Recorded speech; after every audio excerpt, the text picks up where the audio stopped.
Still not sure what's about to provide the biggest beating, the Labour Party or Francesco Bagnaia at the 99th Assen TT.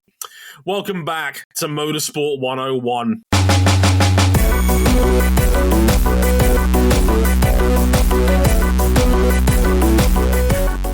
Now, the great news about this is that you'll know the outcome by the time you listen to the show. Yeah, you'll see if I was right or not. My money is still on Bagnaia somehow. Welcome to episode 529 of Motorsport 101. I'm your friendly neighborhood host, Trey Harrison. Glad you can join us as ever. And for the first time in almost a month, we're talking about MotoGP on this podcast. Oh my God, yeah. Oh my God, let's do it. We missed it. We missed you so much. Thanks for delivering us a mediocre Assen TT again. God damn it. Joining us, as ever, on this esteemed endeavour, first and foremost, is Mr. RJ O'Connell. Hello, RJ. How's it going? Did you miss the bikes? I missed the bikes. I made sure that if I was going to go pull an all-nighter because my sleep schedule was still messed up from being around the world in 3 weeks, then I was going to watch the MotoGP. And I was whelmed. I was appropriately whelmed by Francesco Bagnaia putting down arguably a candidate for beating down of the year. I'd say it's fringe at this moment, but as the season goes on, we'll consider it. It's in the conversation, certainly. There's a certain term that Dorna used to promote this weekend, which I'll get into in a moment, which kind of summed it up quite nicely. But I'll get to that in a bit, because joining us, he's not Cameron Buckley, but filling in his role, and he's now been contractually obligated to say that Honda sucks every 10 minutes until the end of this podcast. It's Ryan Erik King. Good to see you, King. How's it going? Great to be back. When you said I would be here to talk about a landslide, I thought we were talking about something else, but this is just as good. A reminder, King, what did you major in university? Political science. This is your field trip, King. Welcome aboard. Oh, man. Advantage locked in for years? Don't need a degree to see that. No. King, how long have you been sitting on that? Ask me for a friend. 5 minutes. Liar. I don't believe you for a fucking second.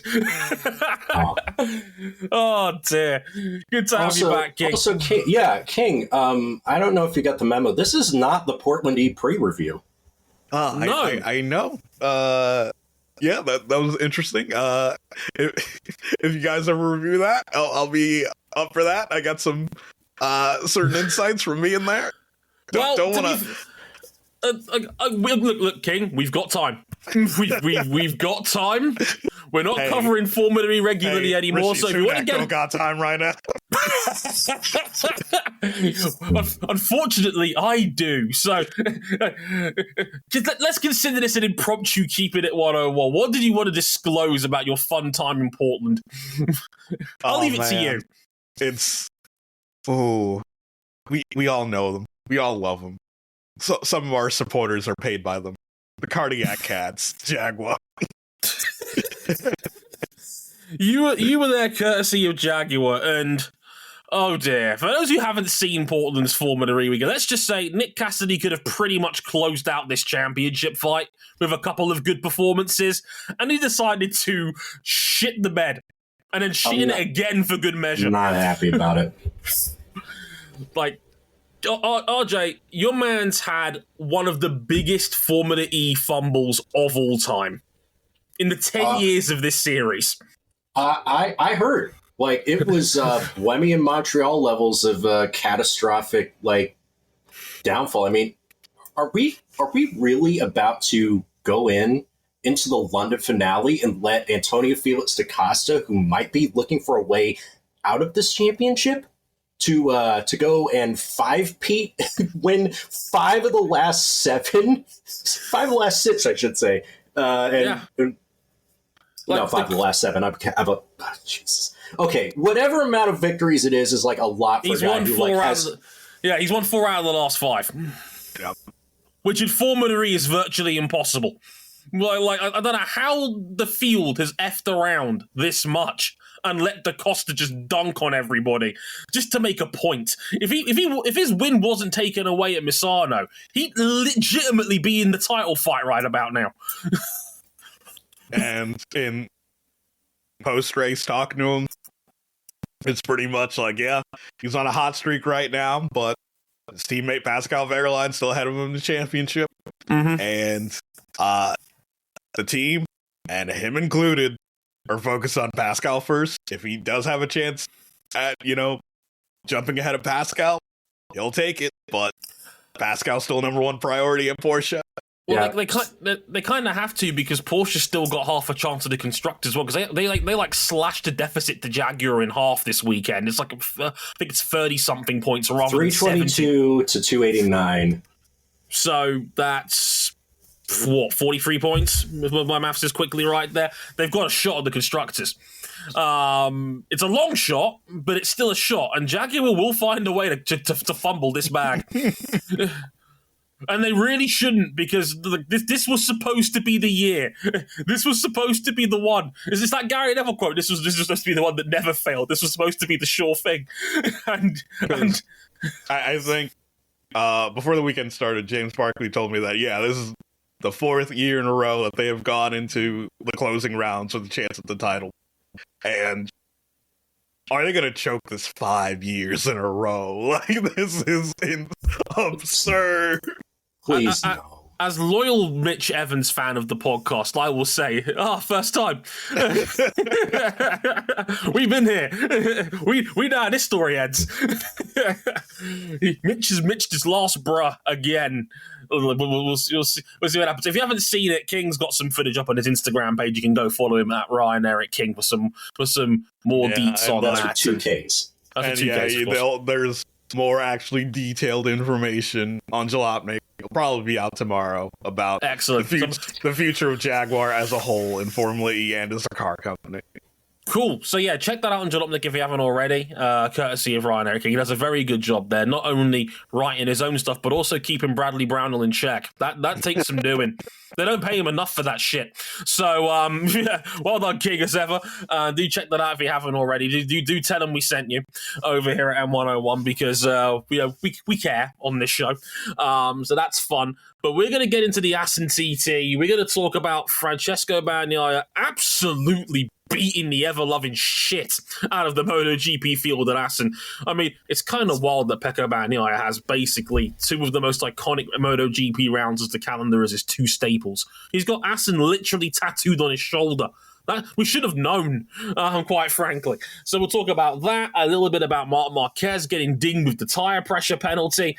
A big move in MotoGP City season, but not for a rider. It's for a team, because Pramac are actually leaving Ducati.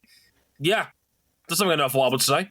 But here we are. That's happening. We'll catch up on some of the big silly season moves over this time period as well, including Ryan Erik King rubbing his hands like Birdman seeing KTM's new rider lineup, because my man sold up. Who needs Mark? Who needs Mark?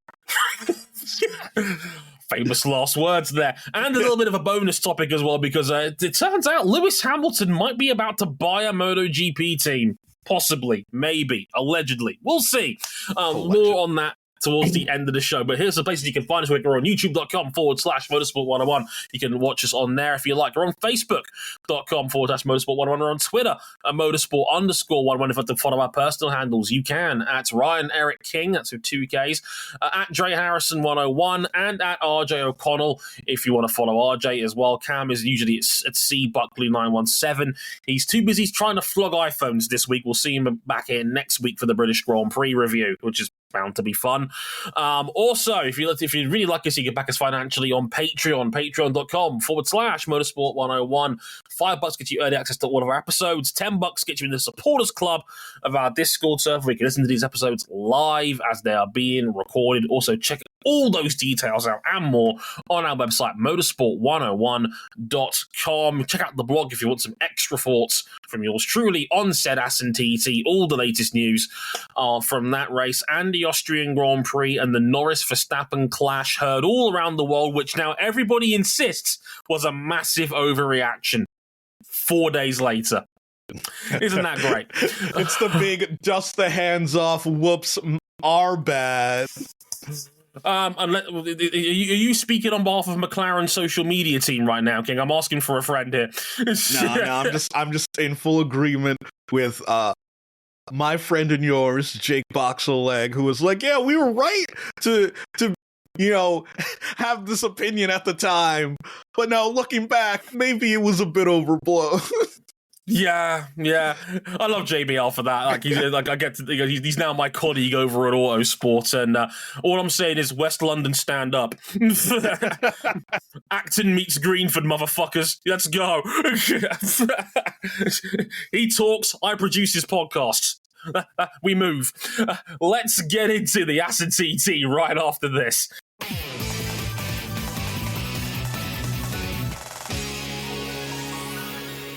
Let's not try to hide it here, people. This race was an absolute beating by Francesco Bagnaia, who was virtually unstoppable at his own favourite track, the Assen TT. To put it into perspective, MotoGP called it, and I've never heard this term used before, a super grand slam. Yeah, you probably never heard it before because most people just say super slam instead of super grand slam. Like they don't try and overcomplicate things. Yeah, they don't say golden grand slam when someone does that in tennis. It's just golden slam. But don't mention tennis in my presence. I might start crying again. Okay, it's been a hard night. Yeah, it was Andy Murray's last men's doubles game tonight. Okay, I was a mess. Anyway, they called it the Super Grand Slam because Dorna couldn't help themselves. Because Pecco Bagnaia won both the Grand Prix and the sprint from pole position while leading every single lap in both races and setting the fastest lap in both of those races. Where it mattered, Bagnaia was perfect. In fact, he led every single session of the weekend except for Sunday warm-up because he didn't have a new set of tyres to use by a man's own admittance. Besides that, he was perfect. Fun fact, that was the first time in his MotoGP career Francesco Bagnaia has ever led an FP1. Yeah. Cam was going to bring this up. We should have probably known and packed up an FP1 because he never does this. Yeah, it's I got that from our friend and yours, Lewis Sotheby, that mentioned it to him in an interview after Friday's run-in, where I was like, you didn't realize you've never done that before, right? And it was like, really?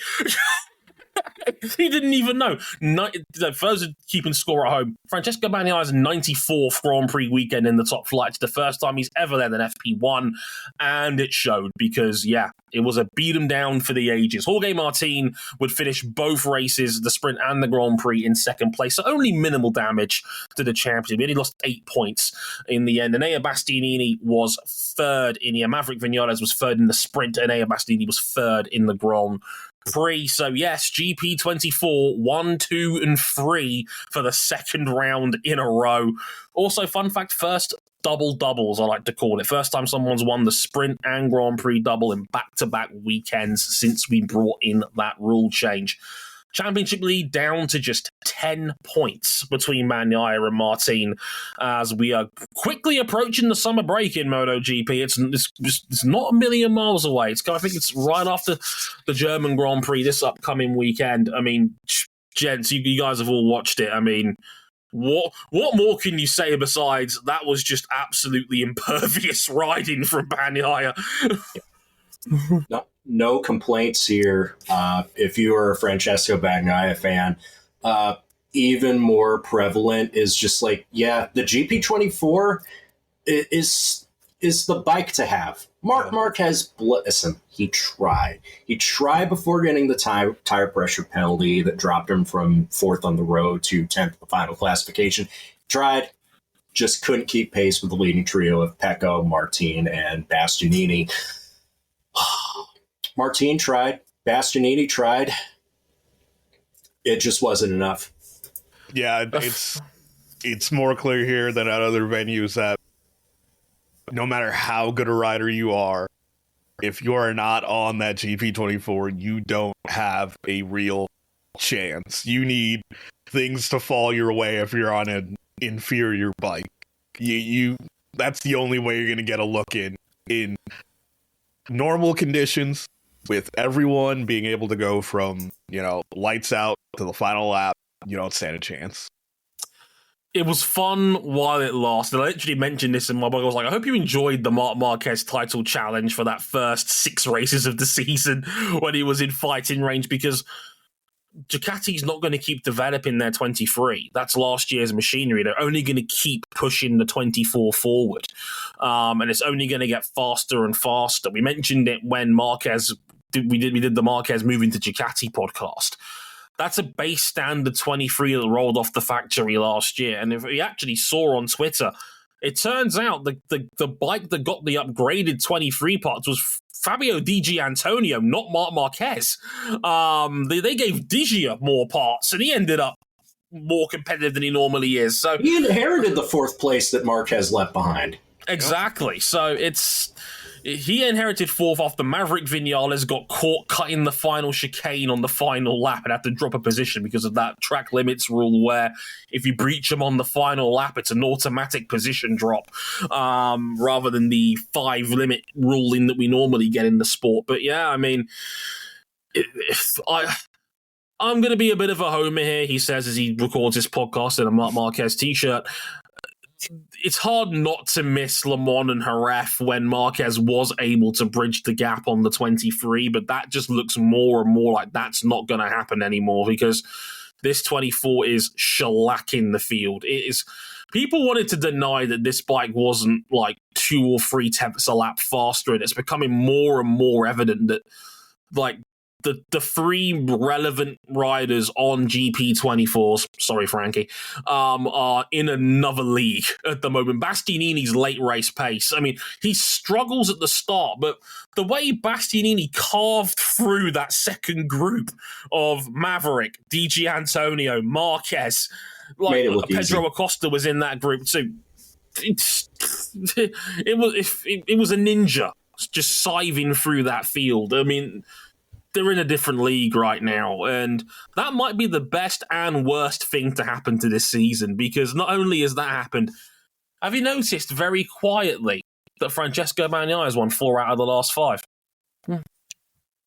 Yeah, that is definitely a thing. He's on a 3-race win streak. Yeah, 5 if you include the sprints. Yeah, 5 if you include the sprints. 3 in a row.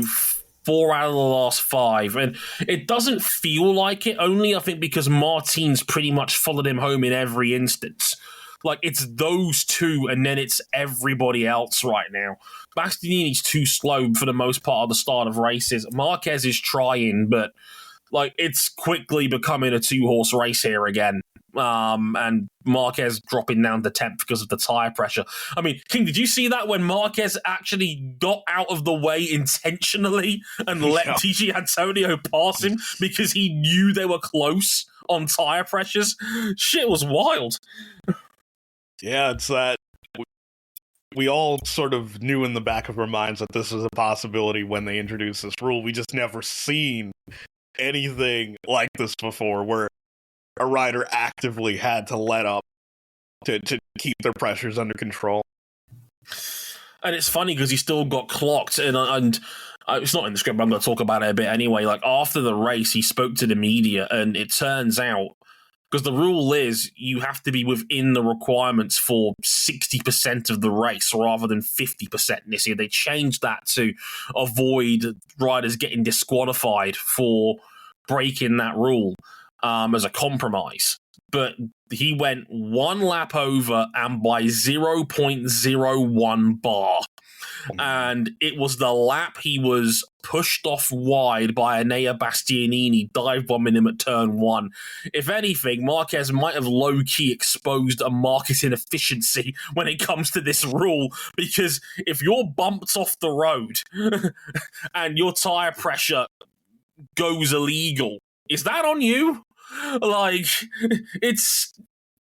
Apparently, he had a word with the stewards about it, because he talked about it with the media afterwards. He said, I've got no problem with the penalty. It's in the rules. That's what the rule book says. But even Freddie Spencer apparently agreed they might have to look at that in the regulations and maybe tweak the rule, because they clearly didn't take into account potential shoves, incidents, pushes into gravel, etc., that would spike your tire pressure potentially, which is... I mean, NASCAR didn't really account for drivers getting forced below the yellow line at super speedways. They just said, hey, if you go below the yellow line and advance your position, you get dinged for like years and years.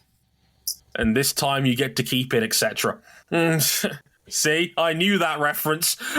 Go me. I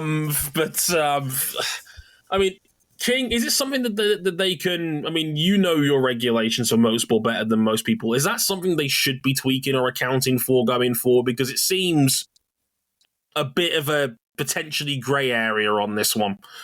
Yeah, that's sort of the problem that we have with officiating motorsports, because there's just so many variables. Just countless ways situations can play out that just don't really exist in other traditional sports, so to speak, where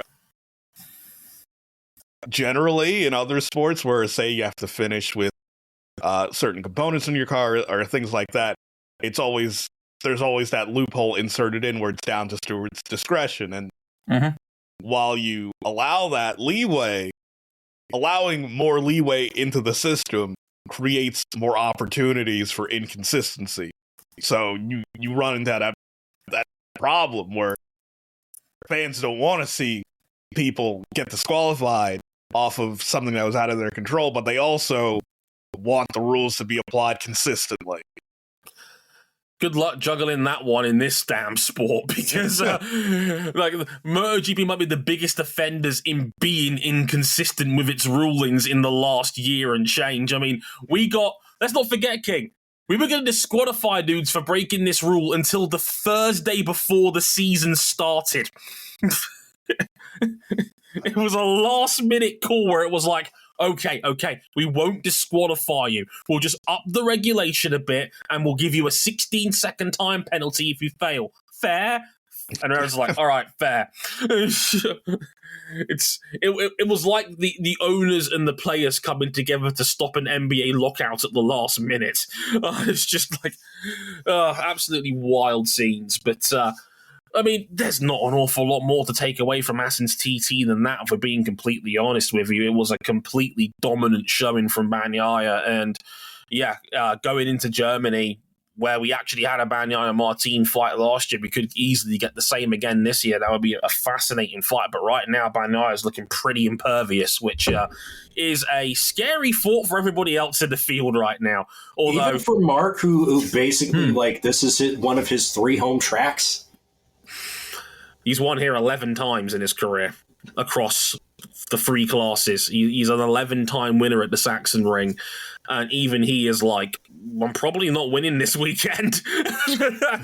A track they could probably name after him at this point, and he's saying that, I'm probably not winning this weekend. And although they were too busy trying to dodge Lewis Hamilton questions, more on that later. But we'll get into that briefly afterwards. But we got to talk a little bit about silly season stuff. Silly season. Because we've had a lot of falling outs and ramifications based on the Marquez to Ducati move, and it's been 3 weeks since our last MotoGP episode. We all said that there was one big domino that could fall, which could change everything. And, well, this past weekend, we finally found out whether that domino was going to fall or not. And turns out it did.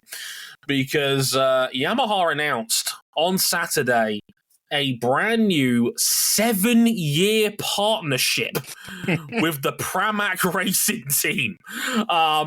And for those who don't know the full details on this is a wild agreement.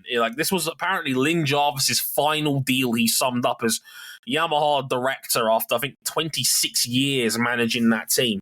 His last 2 deals was getting Fabio Quartararo tied down and apparently getting a satellite team, and he has got one, and they had to roll out the red carpet and line it in gold to make this one work, because apparently included in this deal, 3 bikes. The bikes are free. They're on the house. Equal partnership with the factory team, so no more customer bits like in the old days of Yamaha when Tech 3 got hand-me-downs. The rider salaries are paid for by Yamaha. It's like, you're part of the family. We're paying your salaries for you. And a future agreement to buy their Moto2 team as well. So you've got a development path on the way up potentially as well, using a Moto2 team you've got, which they currently own. It's the one Ayumu Sasaki rides for at the moment. They've got a Moto2 team, so apparently Pramac's going to have a future agreement to buy that team and run it too. So there's big ramifications for this that are coming up, which we'll get to. But first and foremost, what do you guys make about this deal? Because my eyes lit up when I saw this. Holy shit! Now I'm gonna toss this one over to King. Now, King, don't you think that there's another predominantly blue manufacturer out there in international motorsport that could stand to entice a customer team or even like a partner team with a deal like this? Maybe a blue team that's a bit more French. Yes, but unlike in that other championship you're referring to, there are not a lot of teams looking to make partnerships like that at the moment, and it feels like Suzuki were, well, wow. They're Yamaha. Yamaha. King, they've been dead. Like, oh man, when you mentioned Alpine, I had a certain guy on the mind.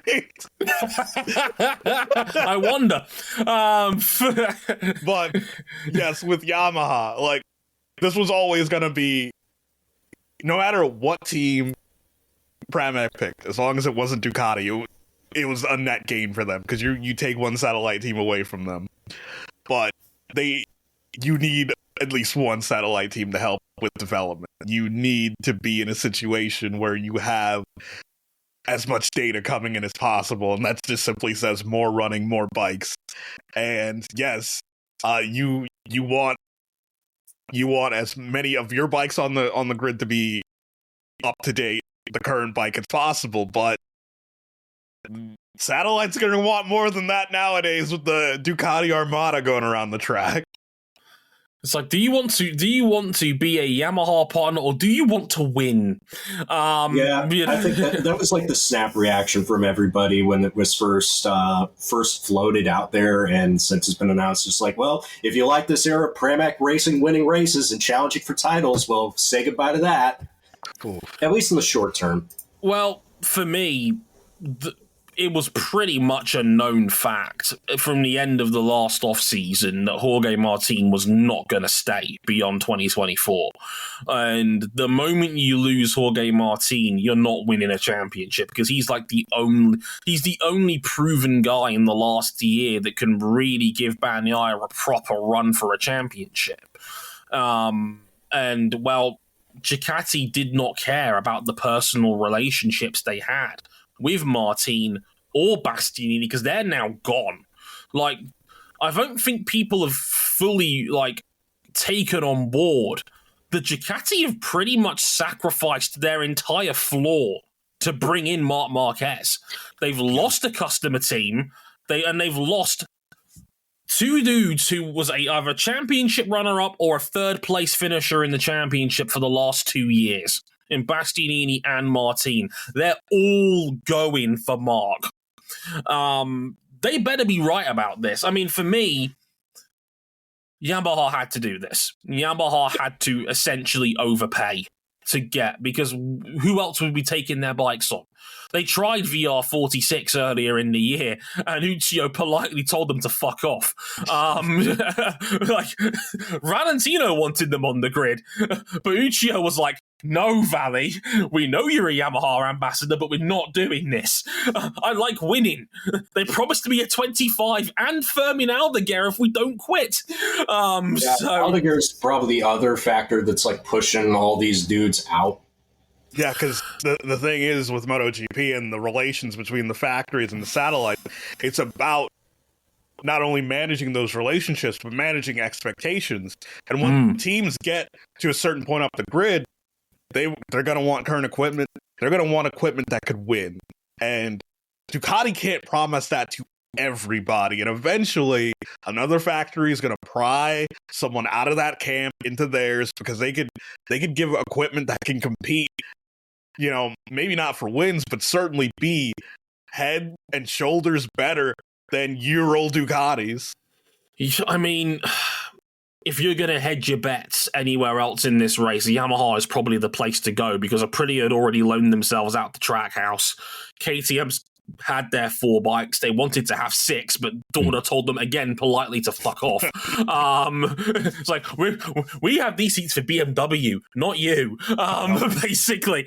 And Yamaha was the only manufacturer on the grid with only 2 bikes. They had to overpay to try and price somebody loose. And I didn't think it would be Pramac, apparently. And I did hear this story from Jorge Campagnoli, who's one of their managers at Pramac, who said that after Bastianini passed Martin at Mugello, and Ducati celebrated that like it was a win with Bastianini bringing home the 1-2 at Mugello in the special blue livery, and that Martin had finished 3rd. Apparently, that's when Pramac made the call they were going to switch. Because they were like, if you're supporting Jorge Martin and you're signing him on the factory team, because they've still thought at that point they were signing Jorge Martin, why are you celebrating Bastianini beating your future rider? We're going to switch. And I'm just like, you petty, petty people. Yo. Look, I think Yamaha is a decent cart to hitch your horse onto. I think they are definitely making steps in the right direction. It's not a hopeless bike. Like, I'm literally reading Cam's notes verbatim, and it says, well, at least they didn't pick Honda. That's very Cam.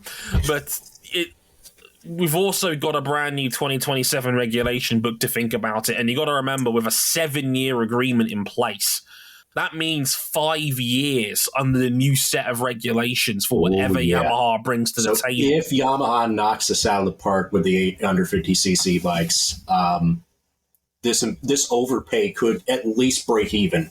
Yeah, and that's the thing.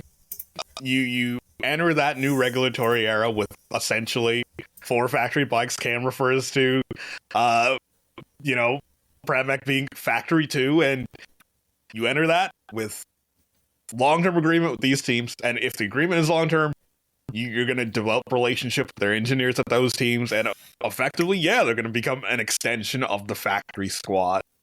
Yeah, and on a simple level, they've just saved millions of pounds on their balance sheets going forward. Yeah. They're going to save a boatload of cash. Ducati was not prepared to cut Pramac a discount or any sort of deal. They're like, no, you have the honor of riding our bikes. We're giving you championship equipment. We're not going to help you, but here's our GP24, fresh off the press for you.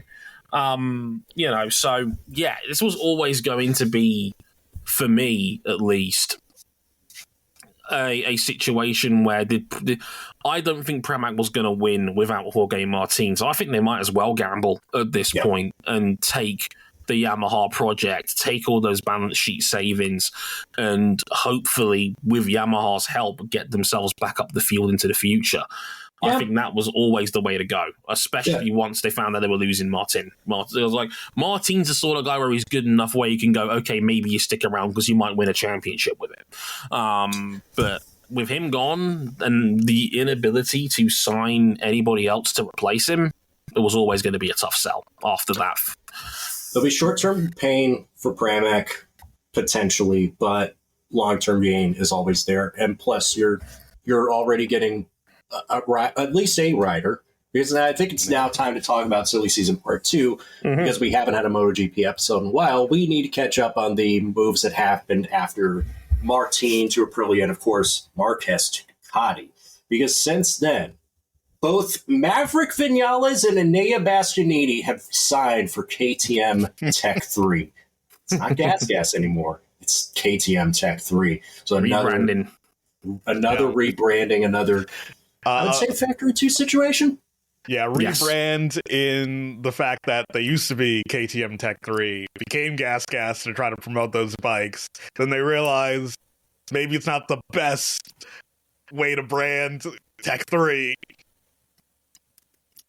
And they're going back, basically. Yep. Yeah. All the orange is coming back. Let's go. We also know who Jorge Martin's new teammate is going to be in Aprilia next year, because it's Marco Bezzecchi moving to Aprilia, the factory team, next year. That rider that's rumored to be heading to Pramac is Fabio Di Gianantonio from VR46. So, hey, good for him. Tidy work to keep getting jobs after it looked like not long ago he was going to be off the grid, and not really a move that you're going to see short-term games on. But in 2025, Aleix Espargaro has found his life after retirement. He's going to be Honda's new test rider. I actually genuinely really like that move from Honda. Aleix Espargaro is a great development head. That is a very smart rider's rider to have in your camp to help your development. If he can't fix your bikes, I don't know what you do there. We love Stefan Bradl on this show, but there's only so much the man can do. And Aleix Espargaro he's made a career out of fixing bad bikes. So if anybody can do it, he can. And I think that's a very smart thinking man's rider they've brought into that HRC unit. He helped develop the Suzuki into a capable bike, and he's helped turn the RSGP from a laughingstock to a genuine threat for the win on most weekends. Mm-hmm. You just hope that it's enough. I would also say, King, you boys at KTM, you've got a fleet over there now.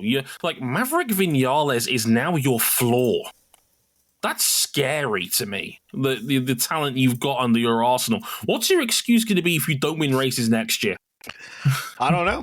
I genuinely don't know, because that's always been, besides the quite antiquated bike designs that KTM first rolled out with when they entered the top class. Trellis chassis, baby. Yeah, it's one of the core of KTM's racing program has always been the riders themselves. Rider development, trying to always have the best riders available. And next year, that seems to be the apex, the zenith of that strategy. It's, in terms of a group of 4, no other manufacturer has a group of 4 as strong as these 4 guys. I agree. I fully agree. You've got Brad Binder, who was the best non-Ducati runner in the championship last year, 4th overall. Pedro Acosta, who, the rookie hype train has cooled off a little bit in recent rounds, but still potentially a generational level talent with a whole heap of upside and a marketer's wet dream. He's already gaining fans. I've seen more IKEA sharks in the crowd in the last month than I've ever seen in an actual IKEA, which is kind of wild to say the least. And then you've got a second team of Enea Bastianini, who was 3rd in 2022, and Maverick Vinales, who has 10 MotoGP wins to his name. It was once Yamaha's ace rider. I'm looking at the table right now. 4 through 7 in this year's championship are going to be riding KTM bikes next year. That's a fleet. That is the best 4-rider core in MotoGP. I would take that 4 over Aprilia all day long. Will they have the equipment to deliver on that promise? That's the only thing that's stopping them now. They need to find some consistency. On a good day, we know KTM can challenge for race victories, but they're just not having very many of those good days. Normally, it's when it's wet. When it's wet, KTM comes alive. But you only really get 2 or 3 wet days a year in a MotoGP season, if that. It's a summer sport. It's what we do for the most part. So you don't get wet races very often. But they can't use the riders as an excuse. And don't get me wrong, KTM's had a lot of rider mismanagement fumbles to get to this point. We're seeing one of those come back this weekend because Remy Gardner's filling in for Alex Rins after his wrist injury. And we all know Remy Gardner was promising until all of a sudden he was kicked to the curb after his dad got a bit too talky on Twitter. Do you think he's using this?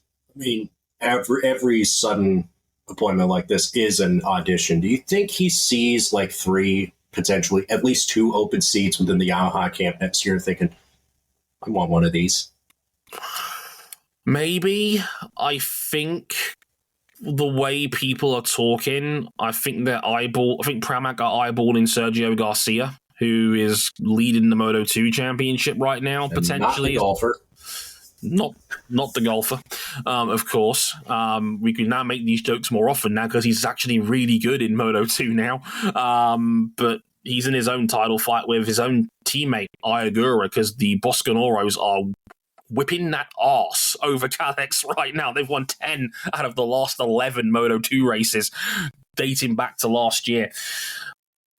I can't not like KTM's rider moves. That's an incredibly strong core of riders. They just need a bike. And what do we make of Bez to Aprilia then? Because this is an interesting one, because on the one hand, we know how good Bez can be. On the other hand, he's having an awful season this year. Yeah. This year is looking less like why not Bez and more like that's why not Bez. And this weekend was really tough in that regard. It's always got to be tough for him to move up with Ducati structured the way they are. Factory seat is obviously very alluring, but man, Martin is going to be a tough man to measure up against. King, have you heard of the career trajectory of Marco Bezzecchi and how weird it's all turned out in the end? Because I remember when he was in Moto2, right? He was offered the Aprilia seat when he was in Moto2. He turned it down back then. He was one of those guys like Joe Roberts who turned it down a few years ago. He got to MotoGP via the VR46 team. Turned out to be fantastic last year. Was third in the championship on the previous year's Duke. Was offered the Pramac seat last year instead of Frankie Morbidelli, turned it down to stay with VR46, and has now left VR46 a year later to go to Aprilia. What the hell? Who are Bez's people, King? I think you see it a lot in racing where whether it be the drivers themselves or their management don't really have a lot of foresight. Where they know that the driver market is very dynamic. They know that year to year, drivers and riders get better, they get worse, but they don't really stop to think that the teams change. The teams could get better or worse. So when they look to sign somewhere, they think about what those teams are doing right now, not where they're going. And Aprilia is like the number one case study for this. It's a fleet of people that missed the potential boat to join that team and potentially have reaped a lot of success before Maverick Vinales got his opportunity to go back over there, because Joe Roberts turned that seat down a couple of years ago. He'd love to have that seat now. Let me tell you, Bez was another one, and now he's ended up going back over there. And look, if they hit their upsides, Jorge Martin and Marco Bezzecchi is an incredible team. Like, holy shit, the upside on that is off the charts. Like, you could potentially have the world champion in your midst next year, and a guy who was third in this championship only 8 months ago. That's an incredible team on paper. But there's question marks. Like, what is Martin going to do on an Aprilia, and what is Bez going to do on an Aprilia? Because we've seen the highs of Bez, but we've also seen the crushing lows, and this year he's been extra struggle-licious. So I don't know what we're going to get out of Aprilia's factory team. It's amazing that there's more talk about their partners in Trackhouse being the stable team next year. It looks like they're going to keep Raul Fernandez. Miguel Oliveira might be a bit sketchy. But it looks like Raul Fernandez is certainly good. They're going to build it around him, which, okay. I don't know about that one. We'll have to wait and see. I like Raul Fernandez. He's a talented rider, but I don't know. At least and sorry to offend the Americans here, but at least the hype talk on Joe Roberts has calmed down a little bit, where it's like, maybe we don't need the 26-year-old Year 7 Moto2 veteran to make this synergy move. Like, I think it was a joke from the beginning, like something that even Justin Marks shut down, where it's like, it's sort of a lot of non-Americans wanted this move to happen because simply American rider, American team. When American bike fans, when they see like the idea that now there is an American team on the grid, they just want the team to do well. They don't care who's riding for them. Yeah, I think that's very much the case. I mean, Trackhouse is kind of in a weird place because they're getting a lot of shit from Portuguese fans as well that are pissed off Miguel Oliveira's not performing, which is I like the Portuguese sports fans. Oh boy, they're like Europe's Argentina. I've seen Simon Patterson's mentions on Twitter. King, it is it ain't pretty when Miguel shits the bed. Let me tell you, there is heat coming out of that country because they're thinking their man's being done dirty. It's what is it like when CR7 shits the bed? Oh, well, we saw it. We might see more of it in a couple days. Yeah. Also, to type a couple more loose ends. Johan Mir, they've not announced it yet, but apparently very close to a new 2-year contract at Repsol Honda. God bless him. I don't know why, but here we are. And it looks like Alex Rins is going to sign another 2-year extension at Yamaha as well. So it looks like Yamaha is going to keep their factory lineup of Rins and Quartararo. It's looking like Honda will keep theirs of Mir and Mir and Luca Marini. Bless him. We have already forgotten about Luca Marini because, man, the fall off when he went to Honda was just... It's so stark. God, please, Alicia, I'm begging you, summon some of that devil magic to make this bike. I'm not asking you to make them like, perennial title contenders like every single year and just like humiliate everybody else. I just want them to be competitive again. I think we all like that. Yeah, like I want Honda to be relevant. Of course I do. It's more fun when Honda's at the top, but they're not doing it with Luca Marini on one of those bikes. That man is painful right now. He's been the worst rider in MotoGP this year. And just think about how much worse they'd be without Johan Mir sticking around. Oof. They need to be giving Mir everything he needs to succeed because they're lucky to have a rider that good in their camp still, quite frankly. But here we are. Before we get out of here as well, because I forgot to actually add this into the script because this is something I've kind of forgot, but it's crept up again in news cycles because we just had Thursday's press conference for Germany this weekend, and of course Dorna couldn't wait to jump in on the rumours and ask because the front three was Bagnaia, Martin, Marquez during part one of the press conference, and they asked him, hey, there's rumours doing the rounds that Lewis Hamilton might be interested in buying Gresini Racing Team.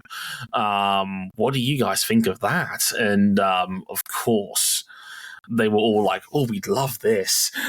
We'd love Hamilton getting a piece of this pie. And I wanted to ask, Jens, what did you make potentially of that? Because I think it's potentially fascinating, but it seems to be a fair amount of smoke. It's been reported by decent names that there might actually be some substance to this.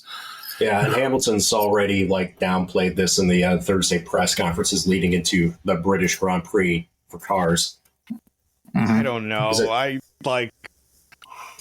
Apart from whether it could or couldn't happen, I'm past that to the stage of why does it matter?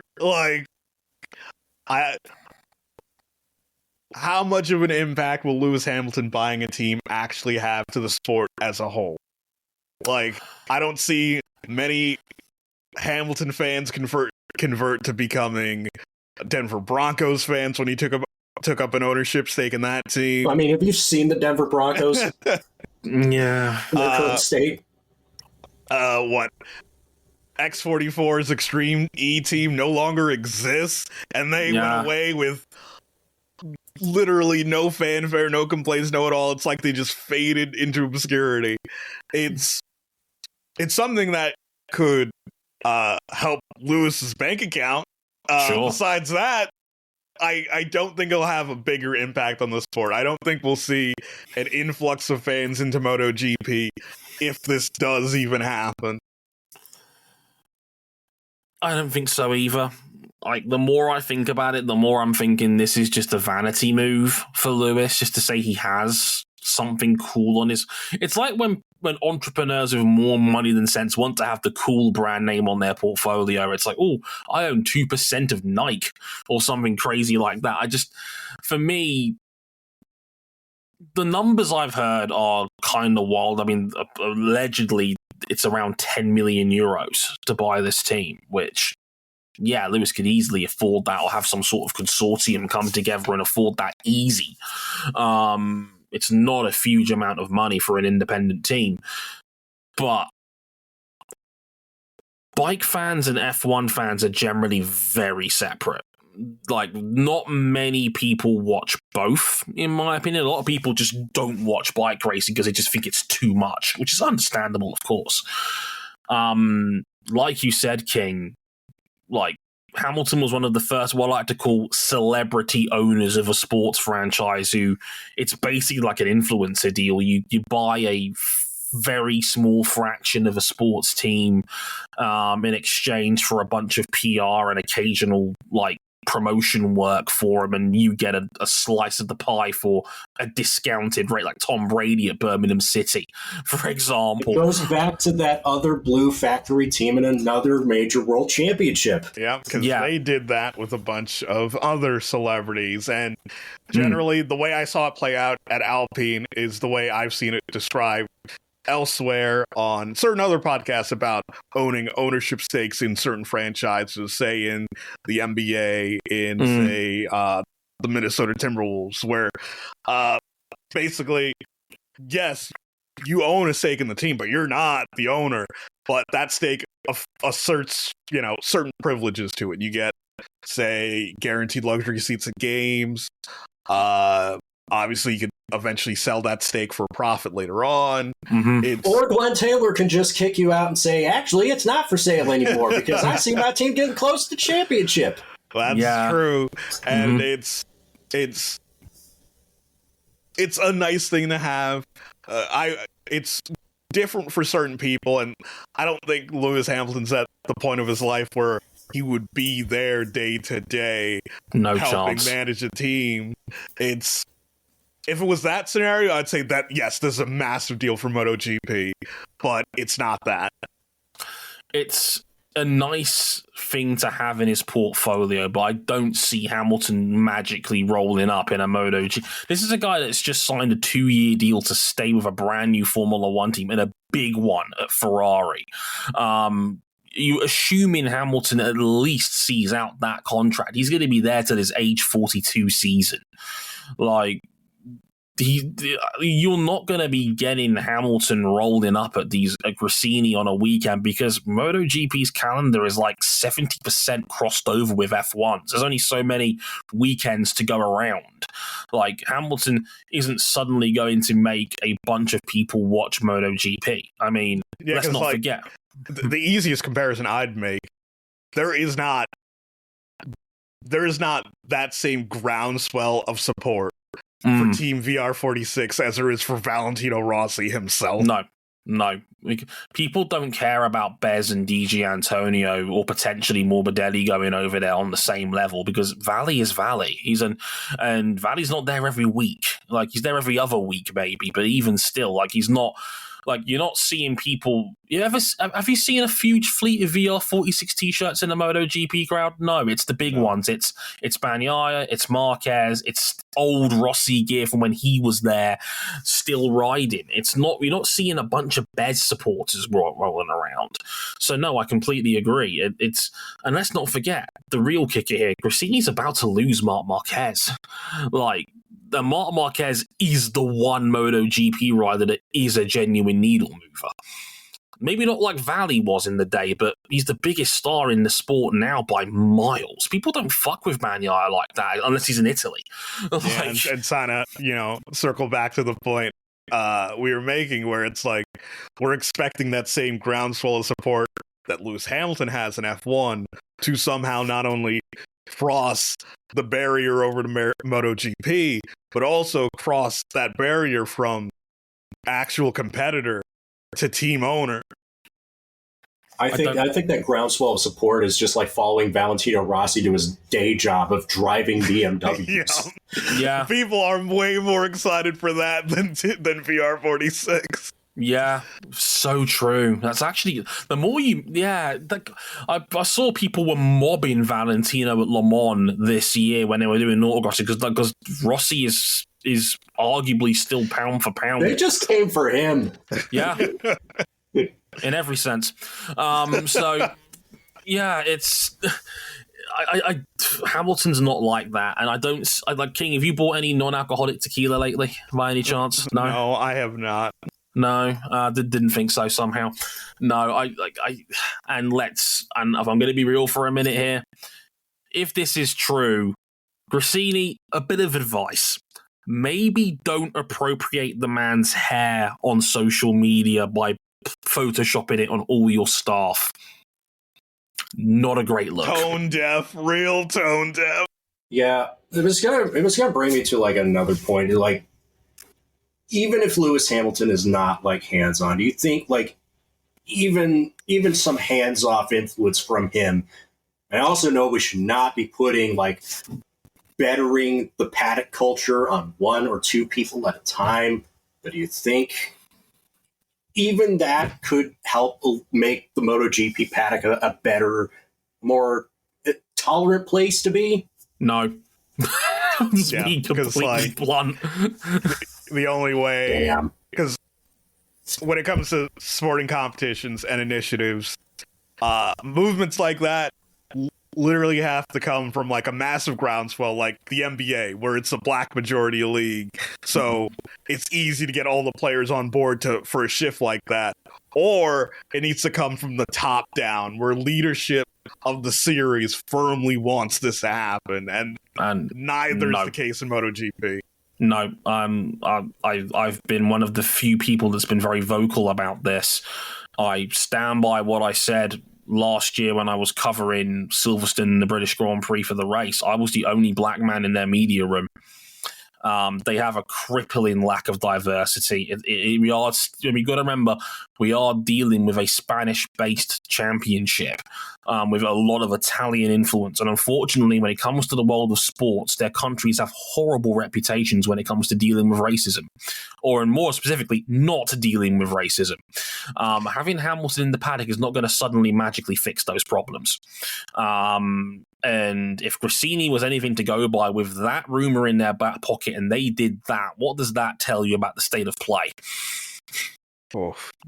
Somebody thought that was okay. Yep. Well, at that point, multiple people would have had to think that was okay. Yeah. I don't know how grounded in substance this actual bid or offer is. I don't know for sure.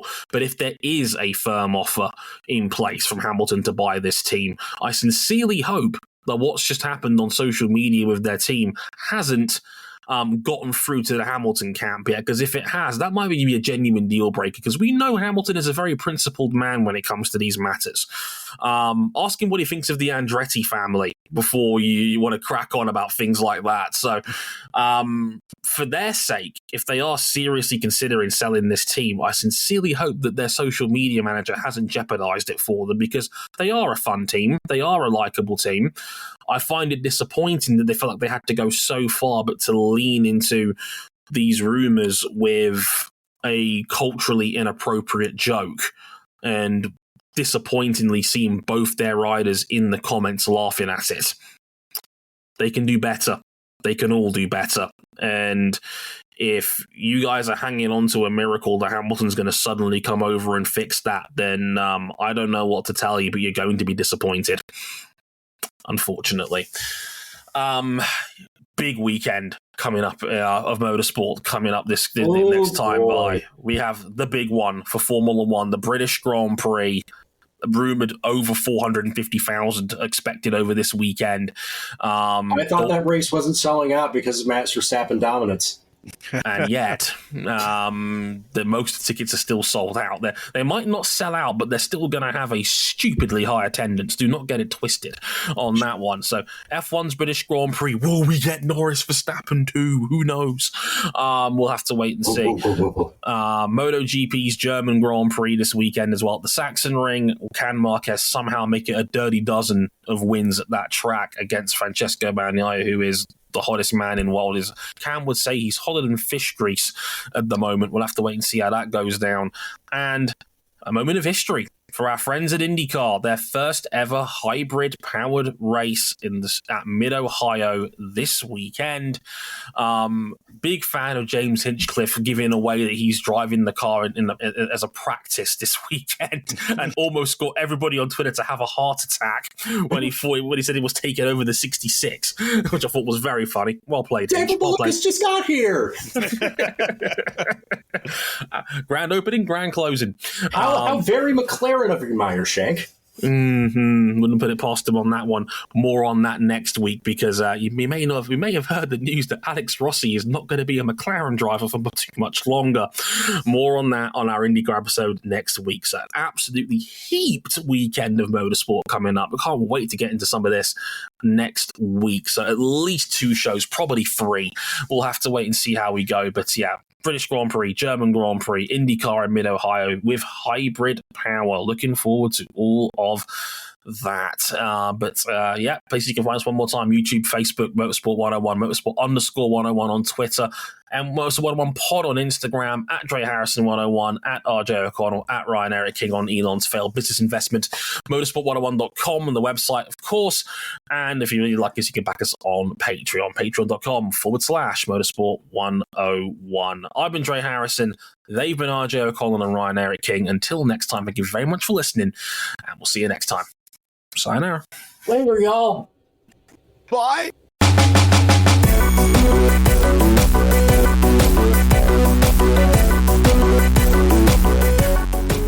And don't get it twisted, this is absolutely still a Tory pack watch. Hey, yo. These vote counts for reform look terrifying. Fuck that.